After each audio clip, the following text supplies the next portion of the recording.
معزز صحافی حضرات، کراچی پریس کلب کے صحافی جانتے ہیں کہ کئی سالوں سے سمی الدین بلوچ جبری گمشدہ افراد کے خاندانوں کے ساتھ عید کا دن کراچی پریس کلب کے سامنے اپنے والد ڈاکٹر دین محمد اور دوسرے جبری گمشدہ افراد کی بازیابی کے لیے احتجاج میں گزار دیتی ہیں، لیکن اس سال عید کے دن سمی الدین دوسرے گمشدہ افراد کے لیے احتجاج کے بجائے خود پابند سلاسل ہیں۔ سمی الدین اپنی بچپن کی زندگی احتجاج میں گزار گئی۔ پچھلے 16 سالوں سے اپنے والد ڈاکٹر دین محمد بلوچ کے لیے سراپا احتجاج ہیں، جن کو دوران ڈیوٹی جبری گمشدہ کر دیا گیا تھا۔ تب سے لے کر آج تک سمی الدین کی اعیاد اور خوشیوں کے ایام اپنے والد سمیت باقی تمام جبری گمشدہ افراد کے بازیابی کے لیے ریلیوں، دھرنوں اور احتجاجی تحریکوں میں گزر گئی۔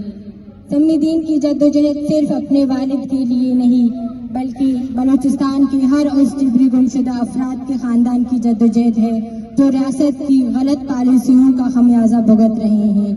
سمی الدین کی سالوں سے جبری گمشدگیوں اور ریاستی جبر کے خلاف جدوجہد نے اسے ایک توانا اور مؤثر آواز بنا دیا ہے، اور وہ پورے بلوچستان کے درد کو اپنا درد سمجھ کر آپ صحافیوں کے سامنے بیان کرتی ہیں تاکہ آپ کے ذریعے طاقت کے ایوانوں میں ان کی آواز پہنچ سکے، لیکن برسر اقتداری قوتوں نے غیر آئینی طور پر انہیں پابند سلاسل کر کے خاموش کرانا چاہا ہے۔ بلوچستان میں متواتر رونما ہونے والے واقعات، جبری گمشدگیوں اور ماورائے عدالت قتل، مہرنگ بلوچ، بیبو بلوچ اور بیبک سمیت سینکڑوں سیاسی کارکنوں کی غیر آئینی گرفتاری کے خلاف احتجاج کے تسلسل میں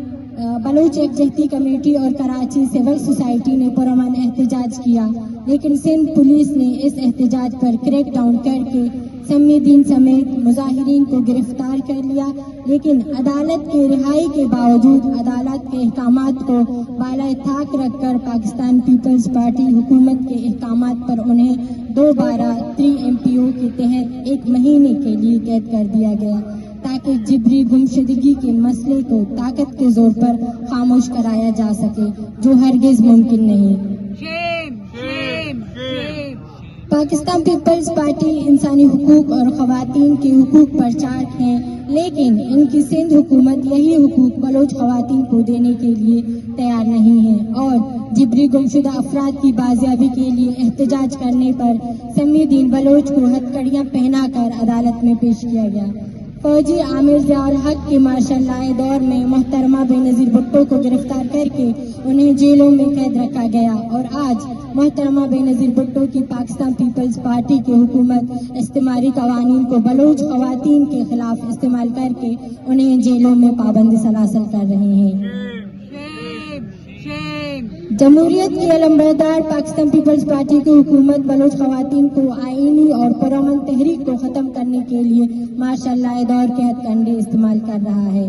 جبری گمشدگیوں اور ریاست کی طاقت کے زور پر مسائل حل کرنے کی پالیسیوں سے بلوچستان میں ہزاروں خاندانیں متاثر ہیں، اور پاکستان کی اعلیٰ عدالتیں انصاف مہیا کرنے سے قاصر ہیں، جس کے سبب بلوچوں کے لیے احتجاج کا راستہ بچتا ہے کہ انصاف کے حصول کے لیے آواز اٹھاتے رہیں۔ مہرنگ بلوچ اور سمی الدین کو گرفتار کر کے ریاست کے طاقتور حلقے سمجھتے ہیں کہ وہ انہیں خاموش کرائیں گے، لیکن جب تک ہمارے والد ڈاکٹر دین محمد سمیت بلوچستان بھر میں جبری گمشدوں کا خاتمہ نہیں ہوتا، احتجاج کر کے آواز بلند کرنے والوں کو خاموش نہیں کرایا جا سکتا۔